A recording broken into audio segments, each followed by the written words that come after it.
Aklat ng Awit, chapter 63, verse 1 to 8. Pananabik sa Diyos. O Diyos, Ikaw ang aking Diyos na lagi kong hinahanap. Ang uhaw kong kaluluway, tanging Ikaw yaong hangad. Para akong tuyong lupa na tubig ang siyang lunas. Bayaan mong sa santuaryo, sa lugar na dakong banal. Ikaw rooy mamasdan ko sa likas mong karangalan.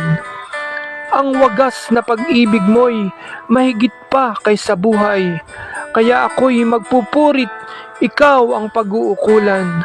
Habang ako'y nabubuhay, ako'y magpapasalamat. At ako ay dadalangin na kamay ko'y nakataas. Itong aking kaluluway, kakaing may kasiyahan.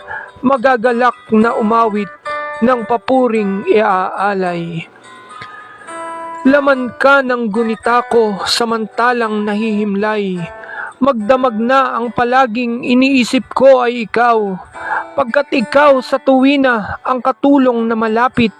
Sa lilim ng iyong pakpak, galak akong umaawit. Itong aking kaluluway sa iyo lang nangahawak. Pagkat ako kung hawak mo, kaligtasay natitiyak. Amen.